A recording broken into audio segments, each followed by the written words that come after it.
Our response is that he is a terrorist. He is as much a religious scholar as Osama bin Laden was. He was implicated in inciting people, recruiting people, providing weapons and munitions for people, and he was involved in attacks against security people and police stations that led to the killing of the innocent. In Saudi Arabia, we're very determined to confront terrorism and confront it robustly and firmly. We will show no mercy to those who kill the innocent. The individual, along with the other 46 individuals, had their due process. They went through the courts. The courts have appealed. It was reviewed by the Supreme Court. These were open trials. The media, both domestic and foreign, had access to them if they wanted to. The records are available. The charges are clear. The convictions are clear. And when the sentences were carried out, that was the end of it. The Kingdom of Saudi Arabia should be commended for showing resolve and taking a firm position against people who kill the innocent, not condemned for it. And as far as the Iranians are concerned, what I find very puzzling is this individual is a Saudi citizen. He committed a crime in Saudi Arabia. He was sentenced in Saudi courts, and the sentence was carried out by Saudi authorities. What does Iran have to do with this? They execute hundreds of people every year. Nobody says anything about it. This is their system. And so for the Iranians to inject themselves into our domestic affairs is in line with what Iran has been doing for years throughout the region. In Lebanon, in Syria, in Iraq, in Bahrain, in Yemen. They have been providing supplies to terrorists. They have been recruiting people. They have been assassinating people. They have been sowing sectarianism in the region, splitting the Islamic world.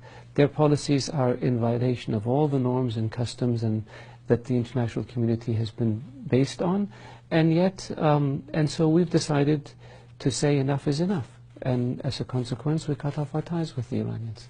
So why is this happening now, given that backlog of events, given Iran's involvement not just in trying to foment problems across the region, but also in attacks, personal attacks, even planned on yourself? What happened now that has made you decide to cut ties? At a certain point, everybody reaches their limit. The Iranians have gotten away with murder, literally, for more than 30 years.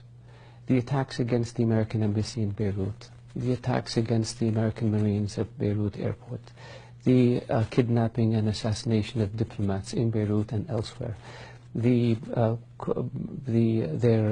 fact that they harbored the individuals who were implicated in the Khobar bombing in 1996. One of them was apprehended last year carrying an Iranian passport, even though he's a Saudi citizen. They harbored al-Qaeda leaders after 2001. Some of them are still there. The order to blow up the compounds in Riyadh in 2003 came from an al-Qaeda operative who was based in Iran at the time. The Iranians are known to be involved in this. The Iranians sent their militias to fight on behalf of Bashar al-Assad, with the consequence being more than 250,000 Syrians killed and more than 12 million people displaced. The Iranians have smuggled explosives into Bahrain and weapons. They've tried to do the same in Saudi Arabia. They did the same in Kuwait. The Iranians have sent supplies and weapons and money and personnel to support the Houthis in Yemen so that they can take over Yemen and present a threat to Saudi Arabia. So we see Iran's nefarious activities all over the region. And so we have had grievances with them, which we have made clear to them.